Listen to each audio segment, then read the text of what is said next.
তাহলে আজ আমরা উপপাদ্য নম্বর 41 পেজ নাম্বার 211 যে উপপাদ্যটা আছে সেটা তোমাদের প্রমাণ করে দেখাবো। এটা তোমরা একটু ভালো করে অভ্যাস করবে লিখে লিখে।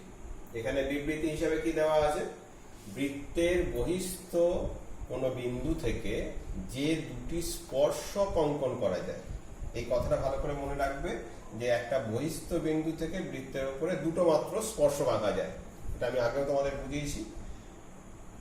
তাদের স্পর্শ বিন্দু দুটির সঙ্গে বহিস্থ বিন্দুর সংযোজক সরলরেখাংশ দুটির দৈর্ঘ্য সমান, মানে যে দুটো স্পর্শক আঁকবো সেই স্পর্শ বিন্দু আর বহিস্থ বিন্দু, এই যে সরলরেখাংশ তৈরি হবে, এই যে সরলরেখাংশ তৈরি হয়েছে, এই দুটো দৈর্ঘ্য সমান এবং তারা কেন্দ্রে সমান কোণ উৎপন্ন করবে। কেন্দ্রে এই যে কোণ তৈরি হচ্ছে, এই কোণটা আর এই কোণটা, এই দুটো কোণ হচ্ছে পরস্পর সমান। এটা তোমাদের প্রমাণের বিষয়বস্তু। তাহলে আমরা যখন প্রমাণ করতে চাই, প্রত্যেকবারের মতো এবারও চিত্র আমাদের এঁকে নিতে হবে। অবশ্যই তোমরা পেন্সিল কম্পাস ইউজ করবে, পেন্সিল কম্পাস ব্যবহার করে চিত্রটা আঁকবে।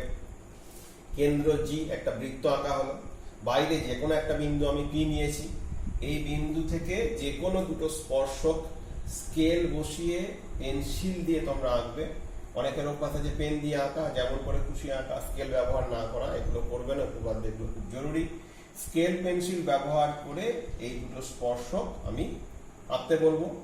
পি এস একটা স্পর্শক আর পি এ একটা স্পর্শক। এই দুটো স্পর্শক আঁকার পরে পি আর জি যোগ করে দিচ্ছি, মানে কেন্দ্রের সঙ্গে বহিস্থ বিন্দুটা যোগ করে দিচ্ছি, আর এস জি যোগ করে দিচ্ছি, আর জি এর সঙ্গে এ যোগ করে দিচ্ছি। সেটাই আমরা বিশেষ নির্বাচনে লিখছি। মনে করি জি কেন্দ্রীয় বৃত্তের বহিস্থ বিন্দু পি, বহিস্থ বিন্দু পি থেকে পি এস এবং পি এ দুটি স্পর্শক, পি এস পি এ দুটি স্পর্শক। কি কি যোগ করে জানিয়ে বললাম, পি কমা জি, জি কমা এ আর জি কমা এস যোগ করেছি। এরপরে আমি যাব প্রামাণ্য, মানে কি প্রমাণ করতে চাইছি। কি প্রমাণ করতে চাইছি যে বহিস্থ বিন্দুর সংযোজক সরলরেখাংশ আর স্পর্শ বিন্দু, বহিস্থ বিন্দুর সঙ্গে স্পর্শ বিন্দু যে সংযোজক সরলরেখা পি থেকে এস, পি থেকে এ, এই দুটির দৈর্ঘ্য সমান। তাহলে পি এ সমান হচ্ছে পি এস। আর 2 নম্বর কি প্রমাণ করব, কেন্দ্রে সমান কোণ উৎপন্ন করে। কেন্দ্রে সমান কোণ, কেন্দ্রে কি কোণ তৈরি হয়েছে, এই কোণটা, এই যে কোণটা আমার তৈরি হয়েছে, কি কোণটার নাম লিখবো, যে কোনো একটা জায়গা থেকে শুরু করবো, পি থেকে শুরু করছি আমি, পি জি এ, এই কোণটা তৈরি হয়েছে। আর একটা কোণ তৈরি হয়েছে কি, পি জি এস, এই দুটো কোণ সমান। আমি এখানে লিখেছি 2 নম্বর প্রমাণের বিষয়বস্তু যে কোণ পি জি এ এবং কোণ পি জি এস এরা পরস্পর সমান হবে। এখানে কোনো অঙ্কনের বিষয়বস্তু আমার লাগছে না, অঙ্কন করতে হচ্ছে না। তাহলে সরাসরি আমরা প্রমাণ অংশে চলে যাব।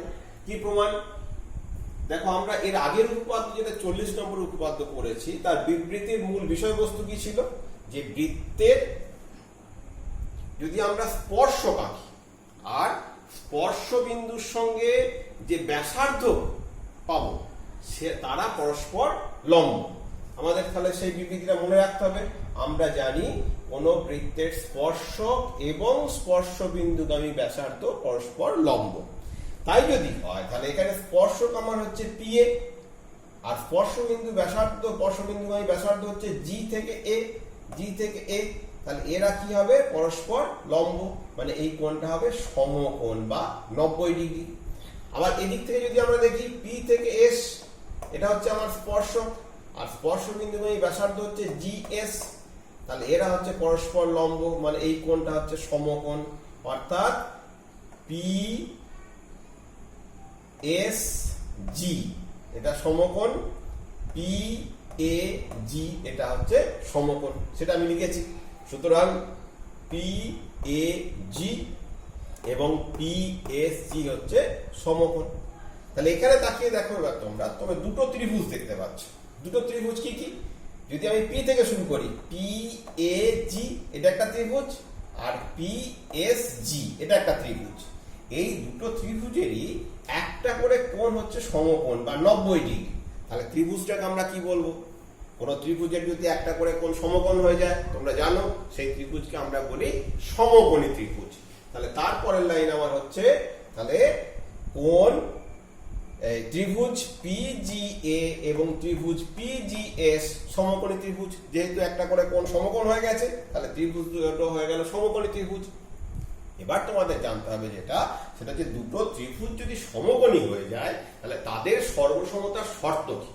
সেই শর্তটা হচ্ছে ওই দুটো ত্রিভুজের অতিভুজ এবং যে কোনো একটা বাহু যদি পরস্পর সমান হয় তাহলে ত্রিভুজ দুটো সর্বসম হবে। এটাকে এই শর্তটাকে আমরা বলি RHS, রাইট অ্যাঙ্গেল হাইপোটেনিউজ সাইড। হাইপোটেনিউজ অর্থে অতিভুজ, রাইট অ্যাঙ্গেল মানে হচ্ছে সমকোণ, আর যে কোনো একটা সাইড মানে বাহু। তাহলে এই ক্ষেত্রে আমরা এখন দেখি যে দুটো ত্রিভুজ আমরা পেয়েছিলাম PGA আর PGS। এই দুটো ত্রিভুজ PGA এবং PGS এটা সমকোণী ত্রিভুজ। আগের লাইনে আমার লেখা আছে। তাহলে সমকোণী ত্রিভুজ দুটির এক নম্বর অতিভুজ PG সাধারণ বাহু। কেন PG অতিভুজ হলো? সমকোণের সামনের দিকে যে বাহুটা থাকে তাকে আমরা অতিভুজ বলি। তাহলে সমকোণ হচ্ছে আমার কোনটা? এই কোণটা PAG, তার সামনে কোন বাহু আছে PG, এটা অতিভুজ।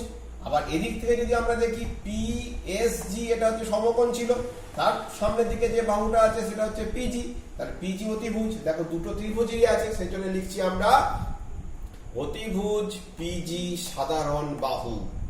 আরেকটা কি দেখো GA, এটা ব্যাসার্ধ, GS এটাও ব্যাসার্ধ, তাহলে GA সমান হচ্ছে GS, একই বৃত্তের ব্যাসার্ধ বলে। তাহলে দুটো সমকোণী ত্রিভুজের অতিভুজ এবং একটা করে বাহু সমান হয়ে গেছে। তাহলে ত্রিভুজ দুটো কি হবে? অবশ্যই আগেই আমি বললাম যে এই ত্রিভুজ দুটো আমাদের হবে গিয়ে সর্বসম। সর্বসমের চিহ্ন কি? সমান চিহ্ন, মাথার উপরে শুয়ে দেওয়া এস এর মতো, এস যেমন আমরা লিখি শুয়ে দেওয়া এস এর মতো, সেটা সর্বসমতার চিহ্ন। তাহলে ত্রিভুজ PGA, ত্রিভুজ PGA এই ত্রিভুজটা, নিচের দিকে ত্রিভুজটা সর্বসম। ত্রিভুজ PGS উপরের দিকেরটা কোন শর্ত অনুসারে? RHS শর্তানুসারে এই দুটো ত্রিভুজ সর্বসম। এখন দুটো ত্রিভুজ যদি সর্বসম হয়ে যায় তাহলে তাদের কি হয় না, অনুরূপ যে অংশগুলো আছে সেই অংশগুলো সমান হয়ে যায়। তাহলে আমরা কি লিখছি? দুটো সর্বসম ত্রিভুজের অনুরূপ অংশগুলি পরস্পর সমান হয়, এটা আমাদের জানা জিনিস। তাহলে সেই জানা জিনিসের কথা অনুসারে আমরা কি লিখতে পারবো? অনুরূপ অংশ, দেখো এই বাহুটা অতিভুজের সঙ্গে সামনের দিকে যে বাহুটা আছে বা সমকোণের যে ধারক বাহুটা আছে একটা সমকোণের ধারক বাহু হিসাবে, সেই বাহু দুটো পরস্পর সমান হবে, অর্থাৎ PA সমান হবে PS। আরেকটা অনুরূপ অংশ আছে, এই যে কোণ দুটো দেখো সমকোণের যে বাহুটা নিয়েছি তার সামনের দিকের কোণ হিসাবে এই ভিতরের কোণটা আর এই কোণটা, এই ভিতরের কোণটার নাম হচ্ছে PGA আর এই দিকের কোণটার নাম হচ্ছে PGS। তারা হচ্ছে পরস্পর সমান হবে। দেখো এই দুটো কি আমরা প্রমাণ করতে চেয়েছিলাম?